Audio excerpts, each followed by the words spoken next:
Bonjour, bienvenido, bienvenido. Bonjour You are most welcome. et bienvenue, vous êtes tous les bienvenus. Je m'appelle Trisha Wind, je suis directrice du programme pour le programme KICS du GPE. Ce webinaire concerne un appel à propositions qui s'est ouvert le 2 novembre. L'appel invite les propositions aux recherches appliquées pour soutenir le perfectionnement professionnel, l'autonomie et le bien-être du personnel enseignant.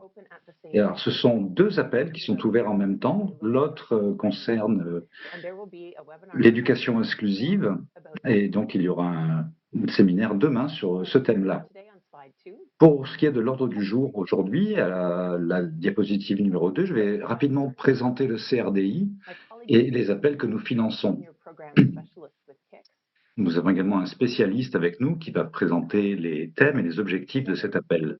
Ensemble, avec Margarita, nous allons revoir les types de subventions que nous proposons, qui peut postuler et examiner certaines demandes.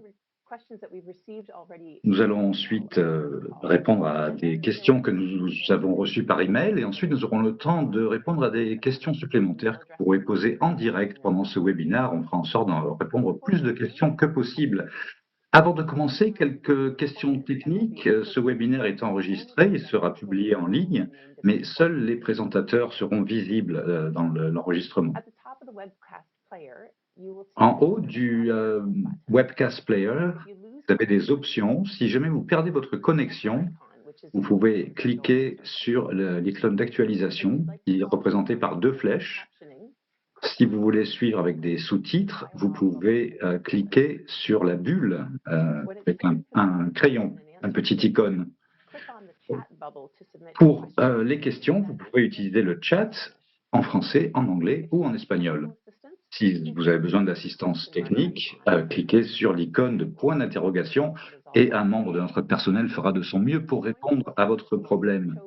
Vous avez choisi la langue dans laquelle vous écoutez ce webinaire, mais si vous voulez changer de langue ou changer les paramètres de votre vidéo, vous pouvez cliquer sur le petit icône d'engrenage pour modifier les paramètres. Diapo numéro 3. D'abord, pour présenter le CRDI. C'est le centre qui est une agence du gouvernement canadien. Le CRDI finance des recherches appliquées en Asie, en Afrique, en Amérique du Sud et en Europe sur l'agriculture, le changement climatique, les politiques socio-économiques, la gouvernance et sur l'éducation. Pour présenter le KICS, c'est un programme commun du CRDI et du GPE. C'est l'échange de partage d'innovation et de connaissances avec plus de 80 pays partenaires dans le GPE. Et l'objectif du KICS est associé à l'objectif du GPE. Les pays partenaires utilisent les données probantes et les innovations dont ils ont besoin pour accélérer l'accès, les résultats d'apprentissage et l'accès au système d'éducation pour la petite enfance. Le KICS a trois parties interconnectées. En haut, vous voyez sur le diagramme, l'échange d'apprentissage, où les pôles régionaux rassemblent les différents systèmes d'éducation. Leur priorité, c'est d'informer les appels que lance le CRDI. Ces recherches sont utilisées dans les pays où ils sont mis en œuvre et peuvent être partagées en retour au pôle pour être pris en compte. On identifie également le soutien au pays avec une mobilisation des connaissances sur des sujets spécifiques.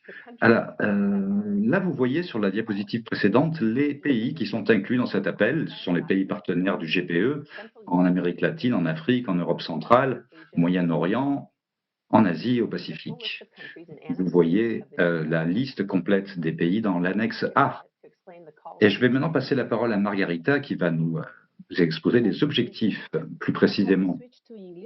Merci, Trisha. Je vais passer en français. Bonne soirée pour certains et certaines. Suite à l'extension du KICS, cette année, vous savez, nous avons déjà lancé deux appels auparavant, deux appels à proposition, donc dans le domaine de l'utilisation des données en éducation et dans celui de l'équité de genre et l'inclusion. Ces appels ainsi que tous les appels lancés à date par le KICS cherchent à produire et à mobiliser des données probantes à l'appui de la contextualisation et de la mise à l'échelle de l'impact des innovations. Le tout dans le but de renforcer la capacité des systèmes éducatifs et on cherche bien sûr que on veut supporter les systèmes pour qu'ils soient beaucoup plus équitables, inclusifs et résilients. Revenons à cet appel aujourd'hui.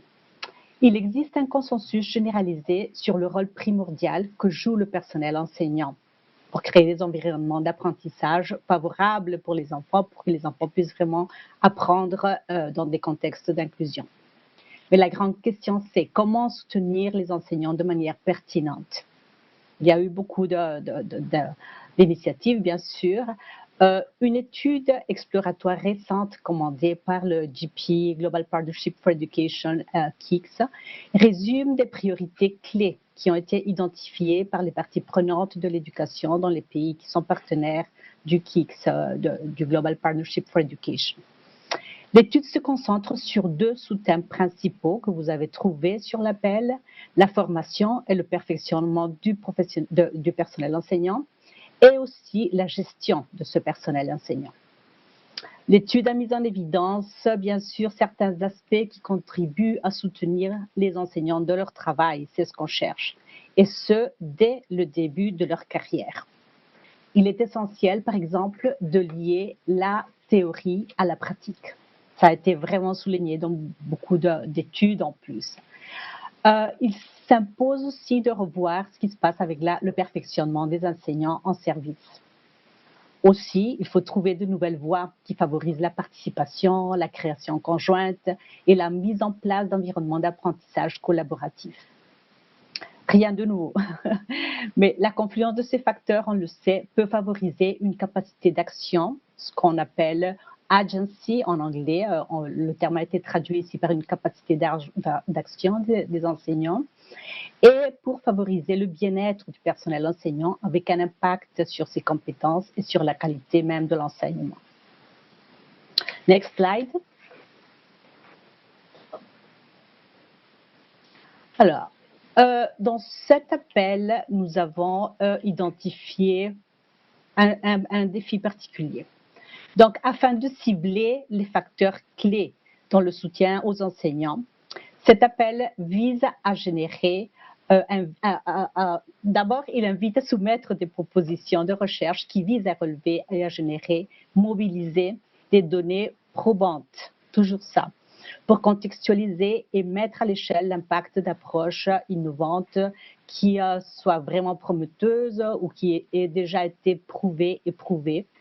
Tout ça pour le perfectionnement des enseignants, pour soutenir leur capacité d'agir et leur bien-être. Donc ça, c'est le grand défi qui a été identifié. Autour de ce défi, nous avons identifié aussi deux thèmes principaux de recherche. Et là, je vais souligner un peu, donc vous avez les deux lignes avec les défis principaux, mais on va entrer un petit peu plus à parler de ça. Donc, on s'attend à quoi? On s'attend à des propositions de recherche pour le premier grand thème, sous-thème principaux, qui visent à améliorer la qualité et la portée de l'éducation et du personnel enseignant. En premier lieu, on parle donc de la formation initiale des enseignants. Et il est très important de revoir son articulation avec les réalités de la salle de classe, le travail spécifique dans différents contextes où l'éducation se déroule, l'utilisation des nouvelles technologies, on le sait, elles sont de partout, comment s'engager, comment les utiliser, et les réformes en cours. Il ne faut pas oublier ça. Des fois, les réformes sont faites et elles vont d'un côté et la pratique dans les classes va d'un autre côté. Donc, tout ça, il faut revoir ça, il faut réfléchir à ça. En second lieu, on s'attend à des propositions qui réfèrent à l'amélioration des programmes de perfectionnement et de formation continue en général. Donc, on le sait, il y a beaucoup de projets qui ont porté sur ça. On a encore besoin d'informations, d'apprentissage sur ce qui se passe et sur la manière d'améliorer ces programmes de perfectionnement en formation continue. Et là, on vise donc à savoir qu'est-ce qui se passe avec les coachs, les tuteurs, les superviseurs. autres membres du personnel du soutien pédagogique et qu'est-ce qui se passe autour d'autres recherches supplémentaires sur la mise en place, par exemple, des communautés de pratique qui sont très courantes, mais qui demandent encore beaucoup plus de savoir aussi afin d'améliorer dans leurs résultats même. Donc, finalement aussi, on s'attend, je dirais un troisième point pour ce premier grand thème principal, on s'attend à des propositions qui portent sur l'amélioration de l'agrément des programmes de formation initiale. Et cela, c'est bien sûr pour assurer qu'on aura la qualité espérée des nouveaux enseignants. Donc, ceci pour la première ligne ou le premier thème principal. Un deuxième thème principal donc, consiste à soutenir la capacité d'agir et le bien-être du personnel enseignant. Et là, on dira que l'appel vise surtout, il y a 2 points, disons. Il vise à soutenir le bien-être, la capacité d'agir et la motivation intrinsèque des enseignants. Donc, aller là-dedans. Comment l'enseignant vit sa pratique, quelle est sa motivation intrinsèque. Ici, nous soulignons également, vous l'avez vu certainement dans l'appel, ce qui se passe, la situation des enseignants qui travaillent dans les zones rurales, communautaires, les enseignants qui ont des contrats courts, et donc aussi tous ceux qui travaillent dans des situations d'urgence, dans des régions où il y a des situations d'urgence. C'est des situations spécifiques, très, très particulières, et les recherches qui vont porter sur ce sujet seront bien sûr bienvenues. Un deuxième point, disons, qui vise la recherche serait le renforcement aussi de la capacité des leaders scolaires en tant que personnes qui vraiment soutiennent le travail des enseignants. Donc ici, on parle de directeurs d'établissement, d'autres leaders scolaires à l'intérieur de l'établissement scolaire, les superviseurs, les agents de district, et bien sûr, le tout toujours en visant la capacité qu'ils peuvent avoir et comment améliorer le soutien qu'ils peuvent offrir aux enseignants. Tout cela, on insiste toujours, on travaille dans un contexte d'inclusion, donc on veille à l'égalité d'accès et à l'avancement professionnel de tous et de toutes, tous les enseignants, toutes les enseignantes, et bien sûr en incluant ceux qui travaillent dans des zones reculées ou en situation d'urgence. C'est bon pour cette diapositive, on peut passer à la suivante s'il vous plaît. Et là, je pense qu'on va revenir à l'anglais. Hein. C'est les questions de recherche ou, oui, research question. OK. I'm going back to English. Donc, nous revenons à l'anglais et la traduction en français. Pour les questions qui sont proposées dans l'appel, on voulait surtout souligner qu'on parle de recherche appliquée.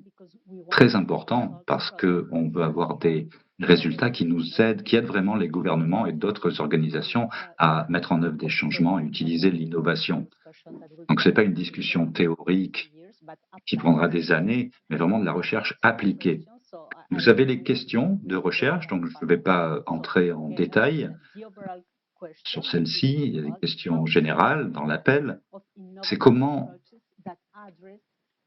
mettre à l'échelle l'impact pour le développement professionnel des enseignants ainsi que leur capacité d'action et leur bien-être, avec des facteurs comme le genre, l'équité, l'égalité, l'inclusion sociale et le travail dans les régions isolées ou en situation d'urgence. Vous l'avez vu dans l'appel, vous n'avez pas besoin de plus de détails. Il y a 3 sous-questions qui sont également incluses dans l'appel et à laquelle on vous demande de réfléchir dans votre proposition.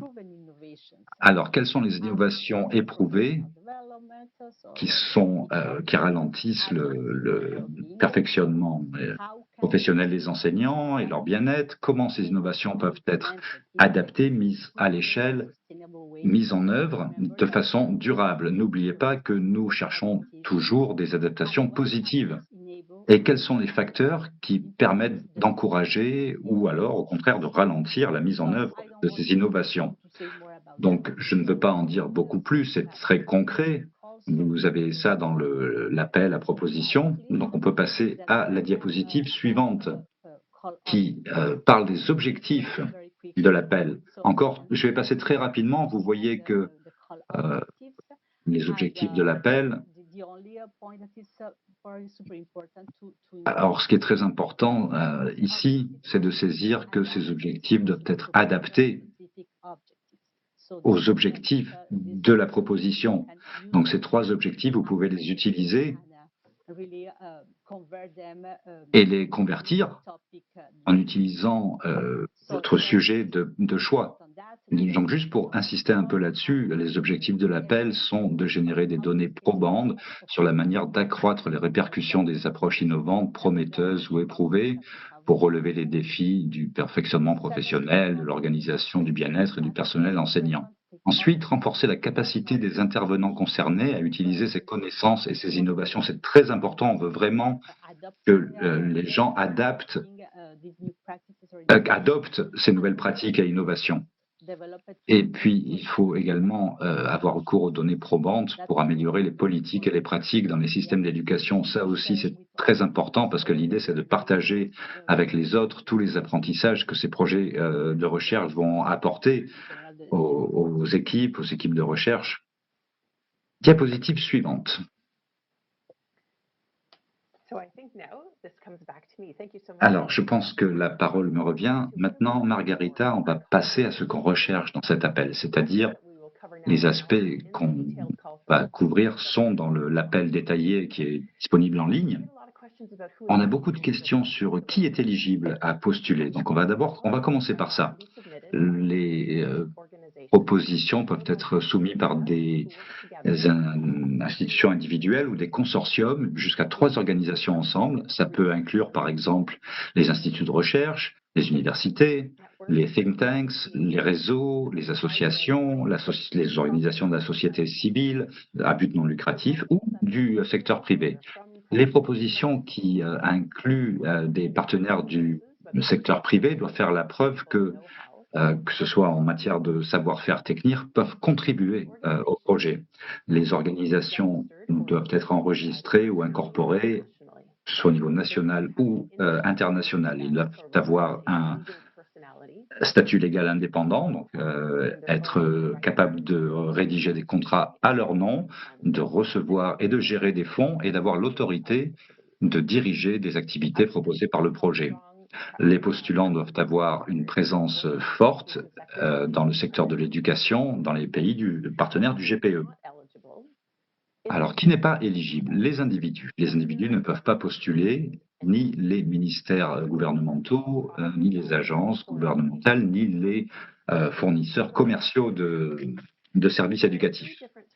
Alors, il y a 3 types de subventions différentes qui peuvent être accordées. Chacune a une valeur différente, une durée différente et des critères d'éligibilité spécifiques en termes des organisations qui peuvent soumettre une proposition, soit individuellement, soit parce qu'elles dirigent un consortium.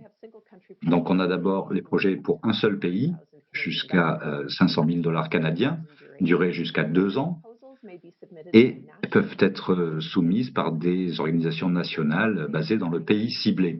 Elles sont conçues pour être utiles dans ce pays. Ensuite, on a les projets plusieurs pays avec un budget plus important et durée jusqu'à 33 mois. Donc, les propositions pour plusieurs pays peuvent être soumises par les organisations basées dans les PFR, PFI et dans les régions couvertes par l'appel. Les projets doivent inclure du travail dans 3 pays partenaires du GPE au moins et doivent être utiles dans ces pays.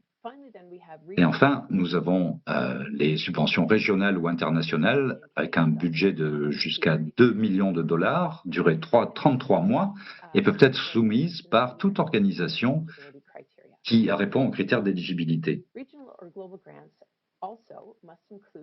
Et travailler dans 3 pays partenaires du GPE et doivent être utiles dans ces pays. Et en outre, utiliser leur travail pour informer le développement quelque chose qui va être utile dans les pays au niveau régional ou international. Par exemple, des directives, des boîtes à outils, des plateformes, des normes régionales.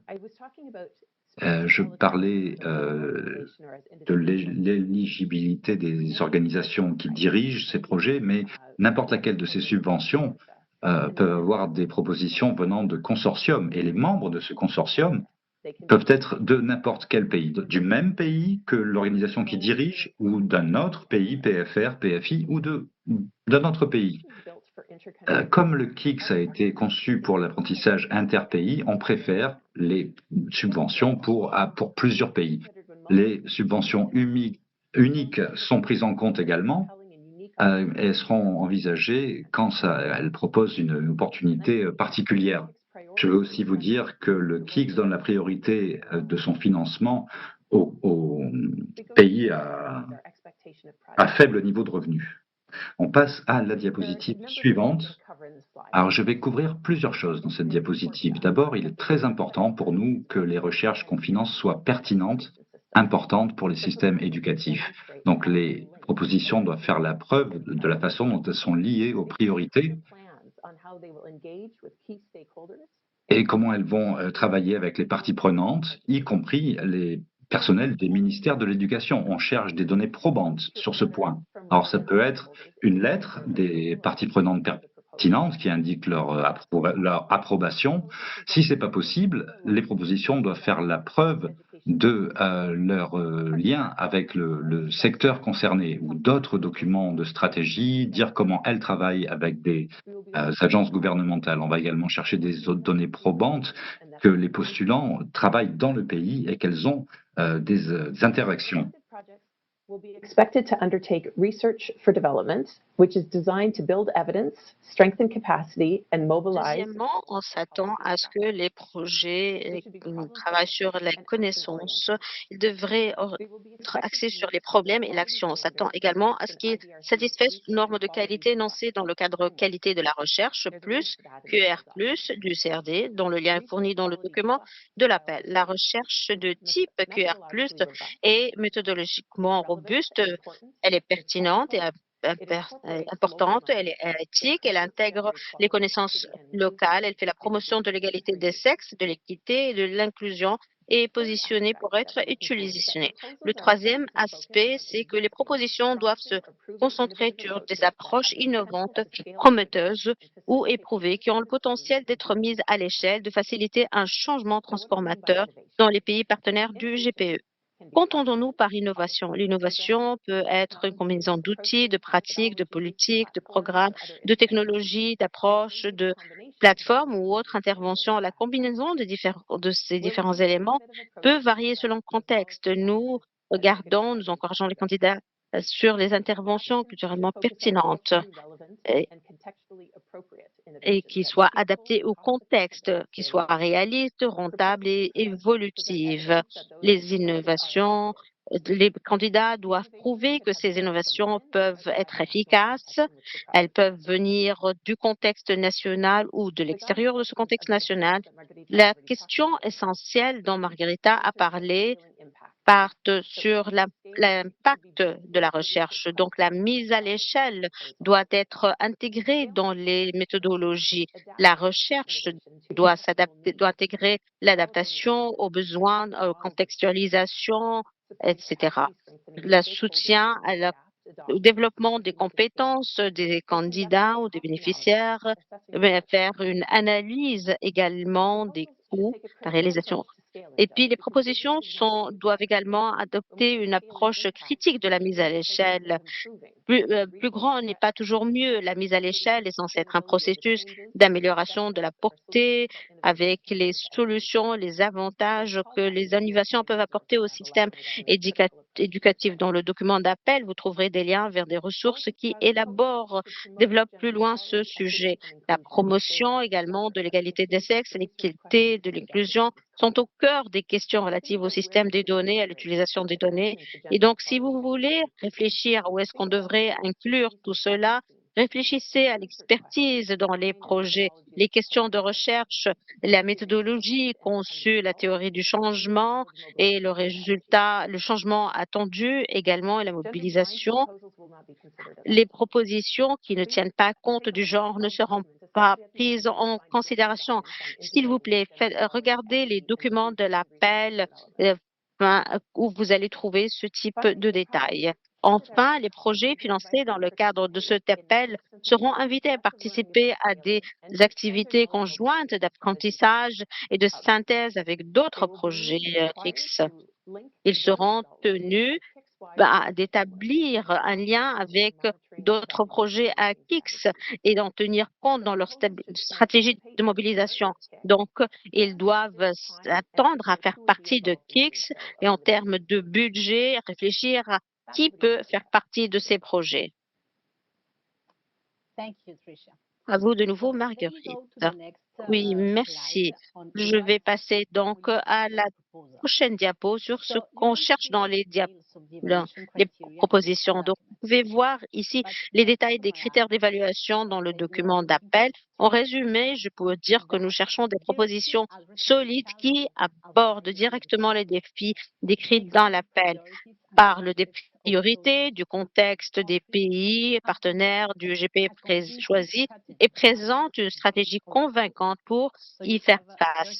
Donc, il y a 3 points. Donc, vous avez cela à droite, dans la colonne de droite. Nous cherchons également des propositions qui présentent une conception convaincante pour obtenir des résultats, une méthodologie appropriée pour répondre aux questions de recherche, des stratégies claires pour la gestion adaptive et l'atténuation des risques, la mobilisation des connaissances, l'augmentation de l'impact et l'adoption par les parties prenantes. Et là, donc, vous avez la deuxième ligne. Sur la troisième ligne, nous avons le monitoring et l'évaluation. Donc, on s'attend à ce que les propositions incluent la théorie du changement, décrivent les processus de suivi des progrès et atteignent des résultats. Et enfin, on cherche un candidat ou une équipe de projet qui fasse preuve d'une solide expérience qui soit adaptée à la tâche proposée avec les capacités requises dans les systèmes éducatifs, les questions liées à l'IEG, la mobilisation des connaissances et la recherche appliquée, et qui respecte également, s'attend également à ce que la proposition ait une stratégie claire pour la coordination de l'équipe avec un partenariat juste et équitable, en particulier dans le cas d'un consortium. Donc, vraiment, on s'attend vraiment à voir les propositions dans ce sens. Sur la prochaine diapo, s'il vous plaît. Donc, encore une fois, en allant dans les détails des documents d'appel d'offres, il est important de rappeler que les candidats retenus vont recevoir donc des subventions du CRDI qui comprennent un certain nombre de conditions importantes. Nous avons mis des liens vers les politiques applicables dans le document de l'appel, le formulaire de demande de candidature vous demande de confirmer que vous acceptez de respecter les politiques si vous êtes sélectionné. S'il vous plaît, assurez-vous que les personnels administratifs, les juridiques, financiers de l'organisation passent ces documents en revue et comprennent les implications. Il faut également s'assurer de comment ces budgets seront élaborés. Tout cela est important à revoir même à ce stade. Prochaine diapo, s'il vous plaît. Alors, ici, nous avons une révision, disons, du processus de sélection et il est important de le rappeler. Donc, nous avons les propositions qui sont dues le 15 janvier de l'année prochaine.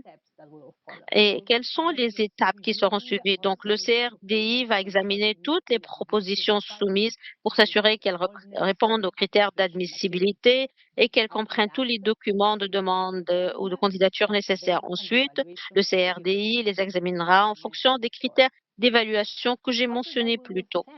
Ensuite, nous allons faire une liste restreinte de propositions au comité d'évaluation indépendant, le PEI, du KICS, qui va revoir à son tour les propositions admissibles en fonction des critères d'évaluation, les mêmes critères que j'ai mentionnés plus haut. Et ensuite, le CRDI va identifier les propositions recommandées par le panel jusqu'à concurrence du budget maximal de l'enveloppe de financement disponible pour l'appel. Le comité exécutif du GPE, composé de représentants du CRDI, la direction du GPE, approuvera une liste donc de projets. Par la suite, le CRDI informera les candidats des résultats. Ici, on parle du 9 avril de l'année prochaine. On va travailler avec les titulaires des subventions sélectionnées pour répondre aux commentaires et nous allons affiner leurs propositions, élaborer des ententes. On peut dire que les projets commencent après la signature des accords de subvention, uniquement à ce point-là.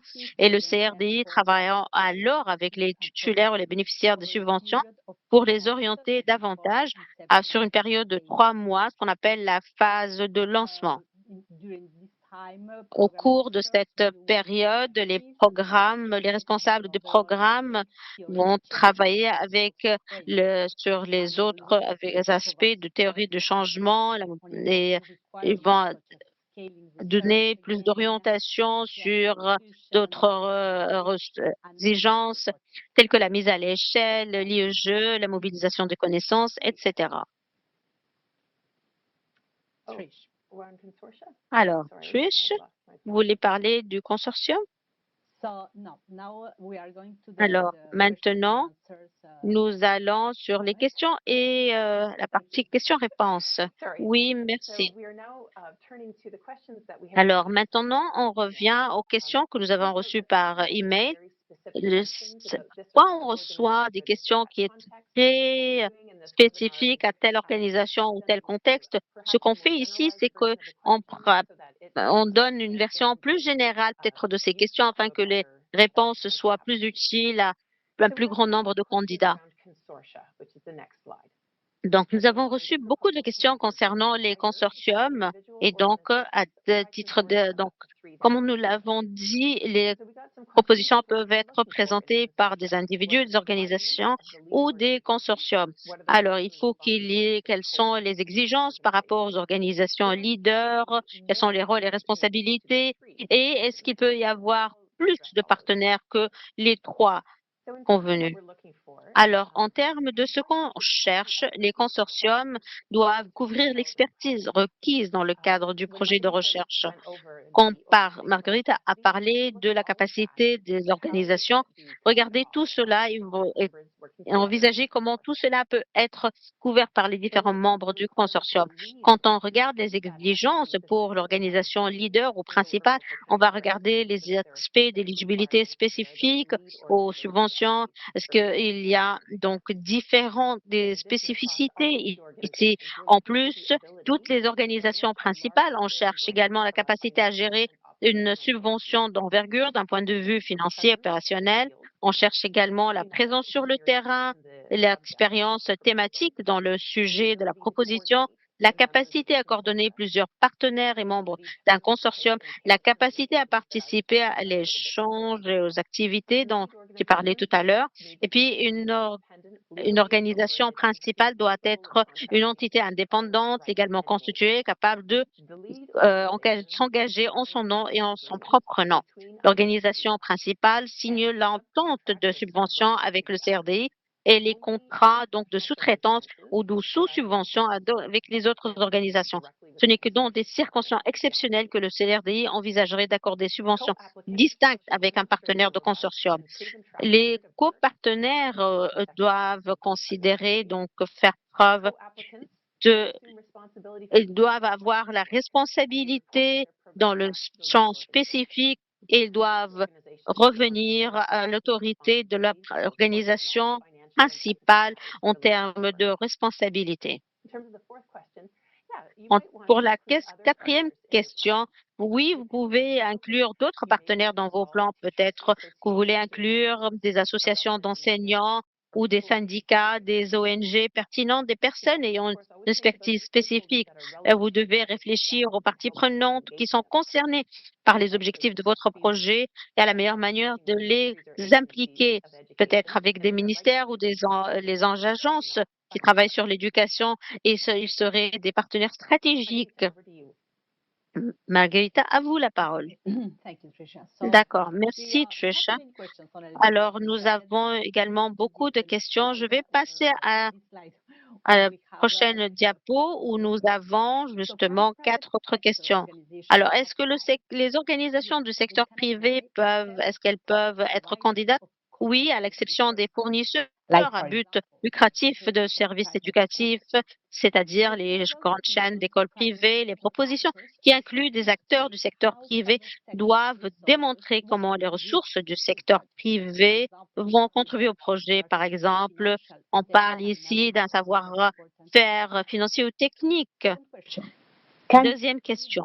Est-ce que vous pouvez est-ce que le CRDI peut accorder des subventions aux organismes des Nations Unies? Oui, le CRDI peut accorder des subventions aux organismes des Nations Unies. Est-ce que les ministères de l'Éducation peuvent être partenaires de consortium? Alors ici, il est important de dire non. Ils ne peuvent pas être partenaires de consortium. La majorité des financements du GPE va au ministère de l'Éducation par le biais d'un mécanisme de financement distinct. Le KIC, c'est un mécanisme complémentaire au sein du GPI dont le financement cible d'autres acteurs. Les ministères peuvent être impliqués en tant que partenaires stratégiques, bien sûr. Ça, c'est important. Donc, vous devez avoir des liens, des relations avec les acteurs gouvernementaux, mais les ministères ne peuvent pas recevoir un financement à travers KICS.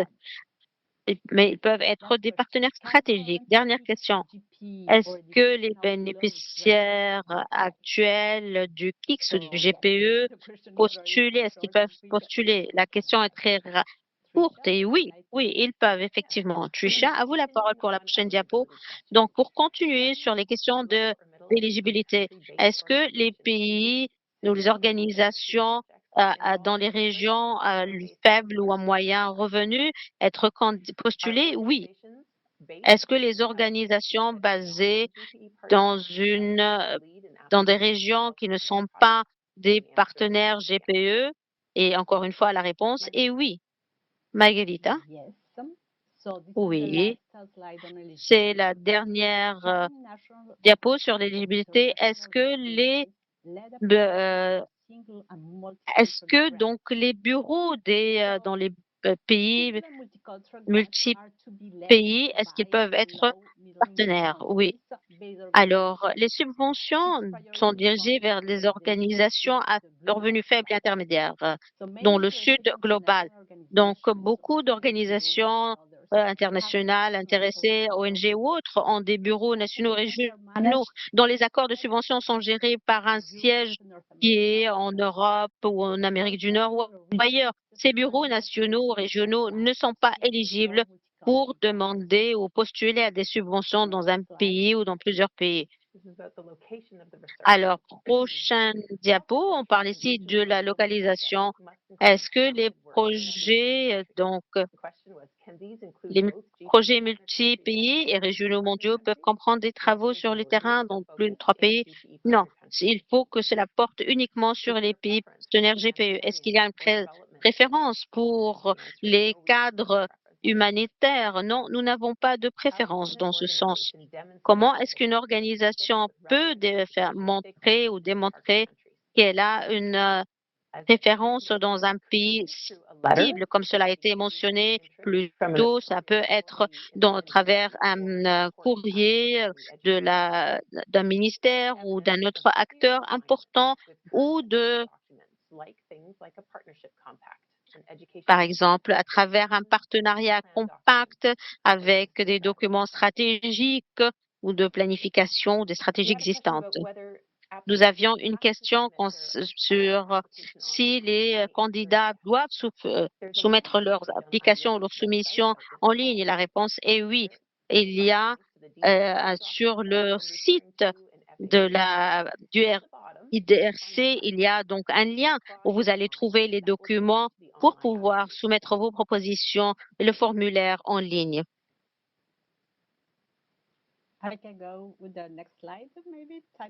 Prochaine diapo, Je vais passer à la diapo suivante.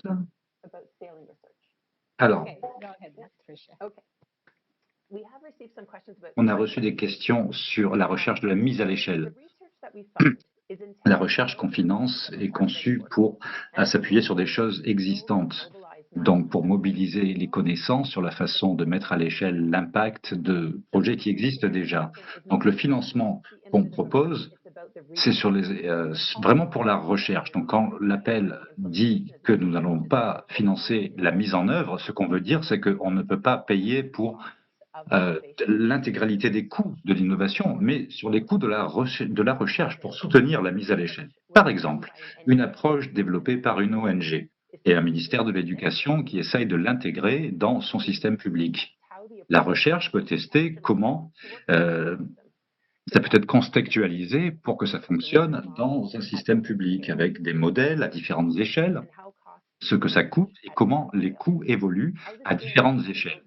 Comment la mise à l'échelle peut promouvoir l'égalité entre les sexes et, par exemple, les capacités d'apprendre des personnes handicapées.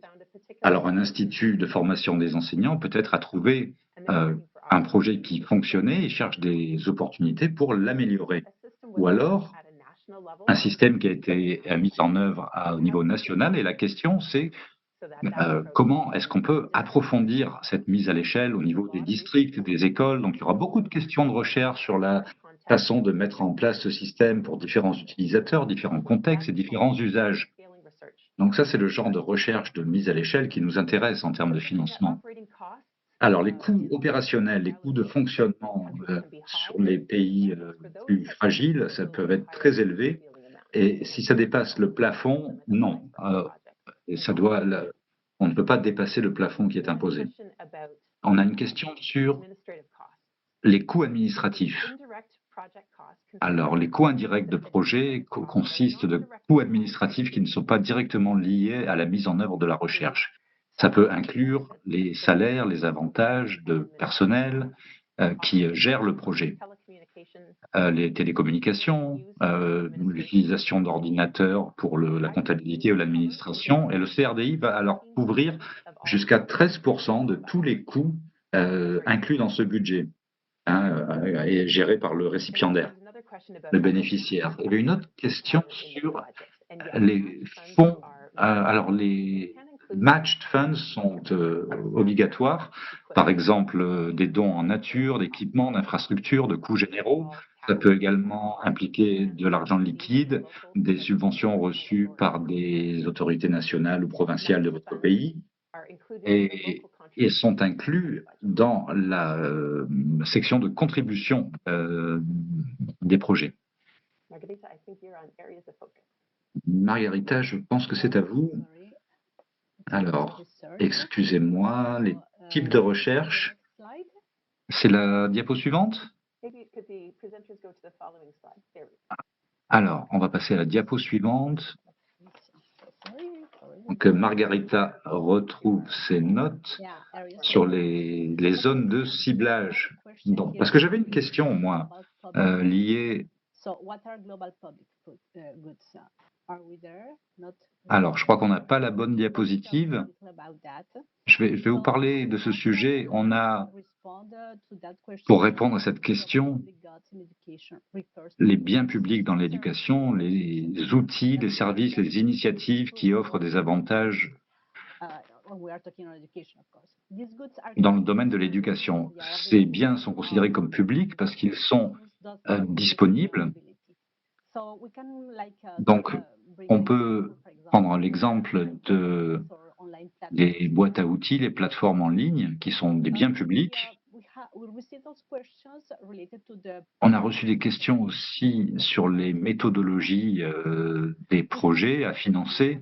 On n'a pas de méthodologie, mais bien sûr, les méthodologies sélectionnées doivent répondre aux objectifs du projet, de la recherche. Les propositions doivent être explicites. Il faut élaborer sur la justification, les choix méthodologiques également. Beaucoup de nos projets utilisent des méthodes mixtes. Alors, il y a beaucoup de collaboration avec les parties prenantes. Parfois, ils parlent de coopération.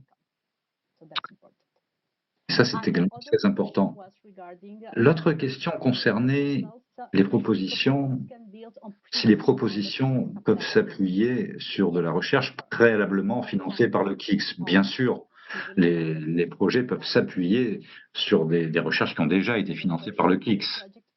Autre question, est-ce que le projet peut être concentré sur l'amélioration du développement des enseignants, mais pas sur la recherche? Alors là, non. Cet appel, c'est uniquement pour la recherche, des projets de recherche appliquée. Et Trish, je crois que c'est à vous pour la diapo suivante. Alors, je ne suis pas sûr de la diapo. La prochaine, c'est laquelle pour vous?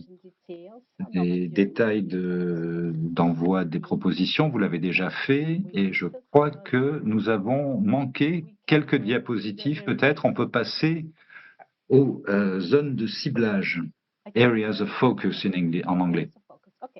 Donc la question est la suivante. Est-ce que l'appel couvre tous les niveaux de l'éducation de la primaire à pré-primaire?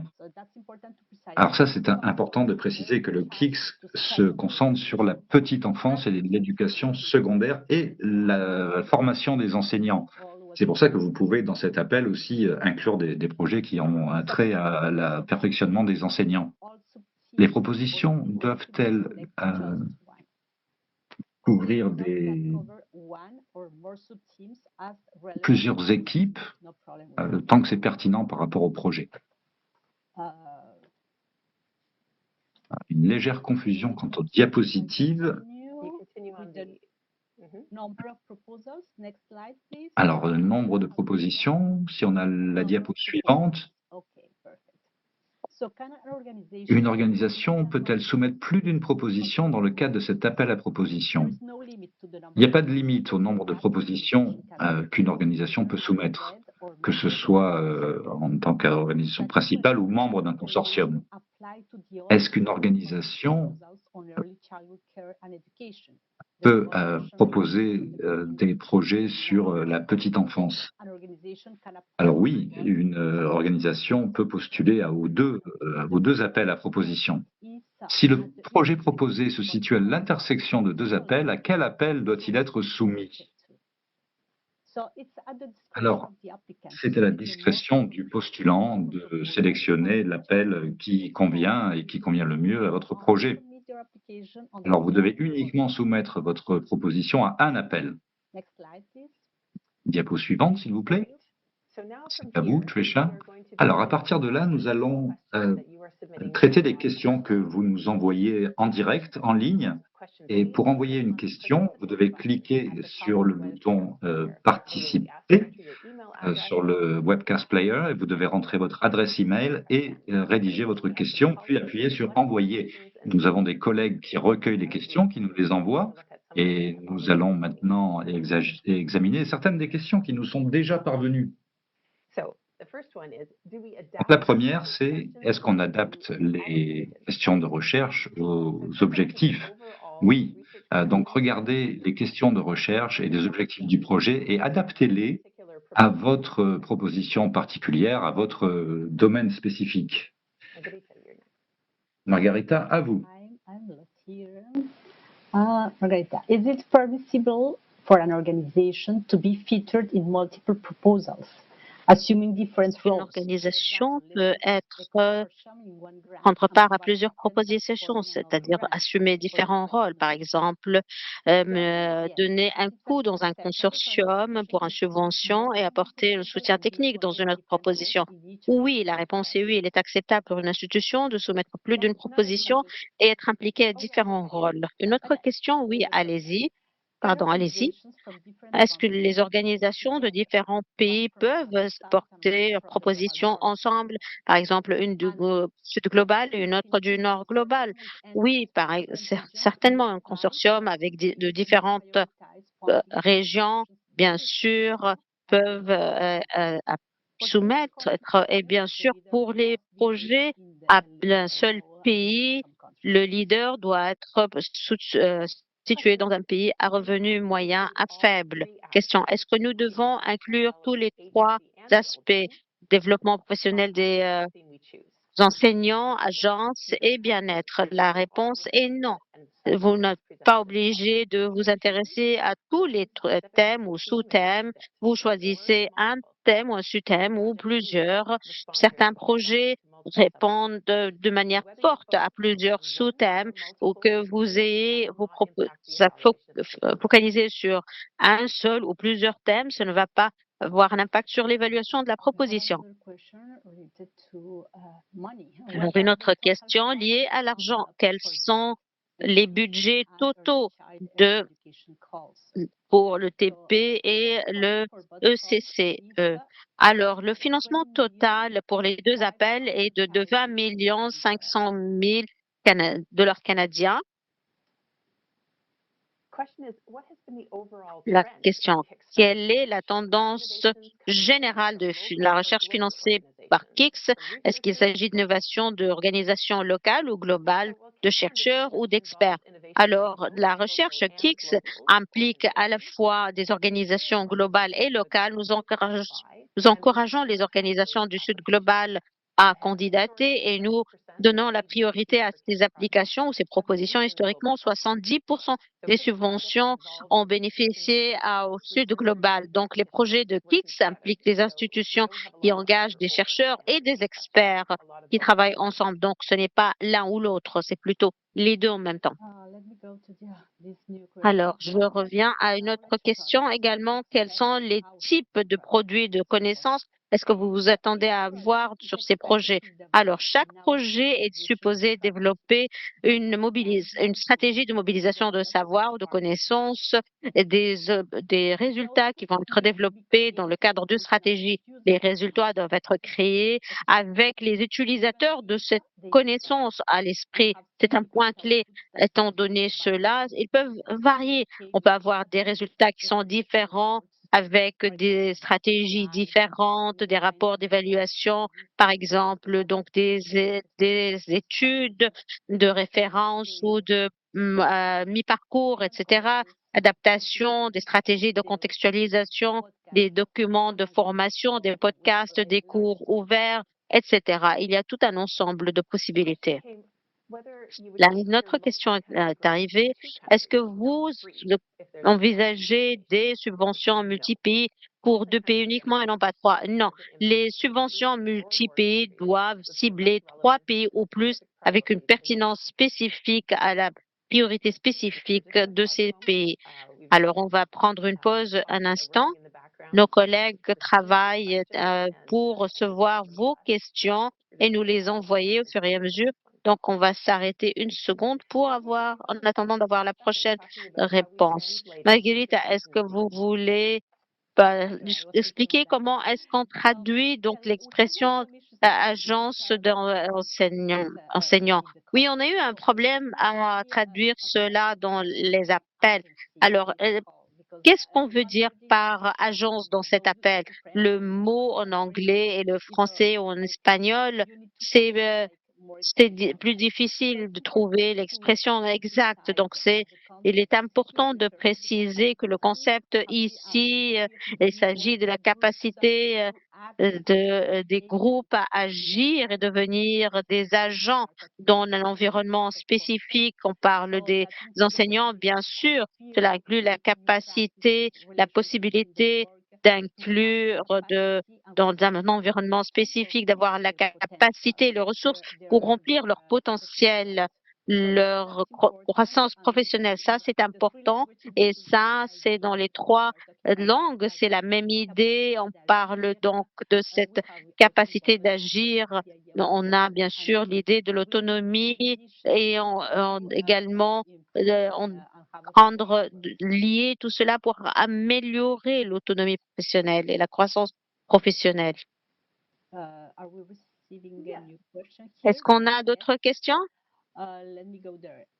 Alors, j'y vais. Alors, par rapport à la présence forte et l'historique de travail dans le secteur de l'éducation pour les pays partenaires GPE, est-ce que c'est OK que le consortium ait les deux ou pas. Si l'un des membres du consortium a une expérience prouvée à travailler dans le GP, ça devrait suffire, mais l'expérience doit être pertinente à l'appel. Oui, on parle donc de l'expérience prouvée dans les pays partenaires GPE. Encore une petite pause en attendant une autre question.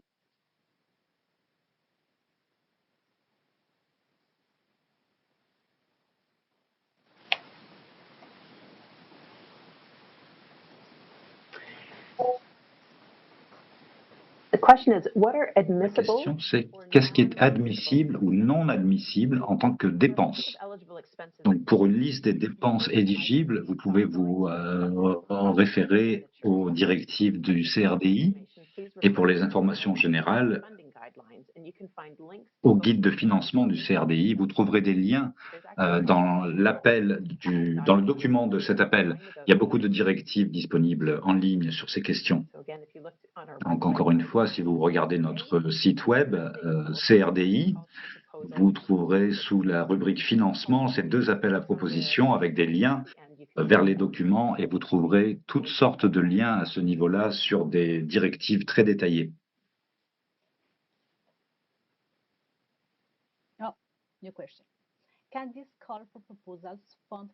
Est-ce que cet appel à proposition peut financer la construction d'infrastructures de recherche ou d'éducation?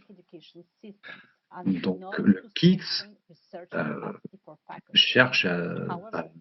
ne cherche pas à renforcer les capacités des facultés, mais si votre projet est identifié correctement, certains budgets peuvent être alloués dans ce cadre-là, oui.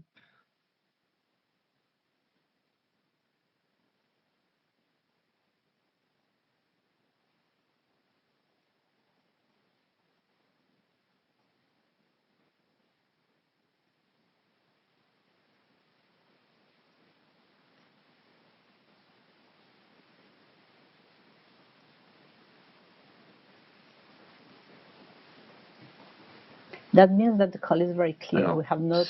on n'a pas de questions, ça veut dire que notre intervention a été très claire. Ah, une autre question. Est-ce qu'il y aura du budget pour la mise en œuvre, par exemple, si les recherches se concentrent sur la mise à l'échelle d'un modèle de formation des enseignants? Est-ce qu'il y aura un budget pour financer une formation des enseignants? Alors, les frais de recherche peuvent couvrir des frais associés à des études d'adaptation ou des études pilotes dans le cadre desquelles vous pouvez tester l'efficacité de modules de formation des enseignants, ça c'est un exemple, mais on ne va pas financer des projets qui se concentrent uniquement sur la mise en œuvre. Là, on cherche vraiment des projets de recherche.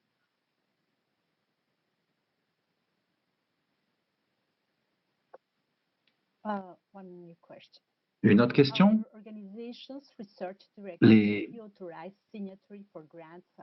Notre directeur de recherche est le signataire.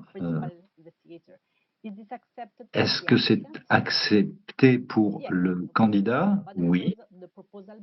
Le budget de proposition, la page, doit être signé par le directeur de recherche également. Alors, je vais voir s'il y a encore une question qu'on peut traiter avant la fin de cette séance.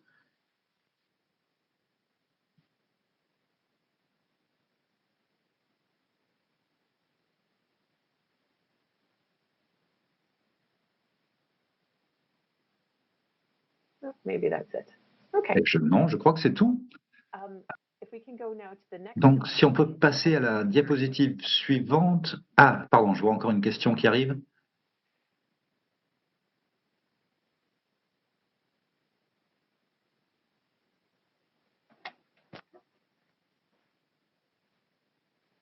En termes d'éligibilité de l'organisation principale, est-ce qu'un institut ou un centre associé à un réseau intergouvernemental est éligible?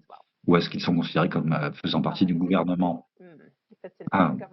Si c'est un réseau intergouvernemental, alors, soyons clairs, on ne peut pas financer des gouvernements ni des ministères de l'éducation. Donc, il faut examiner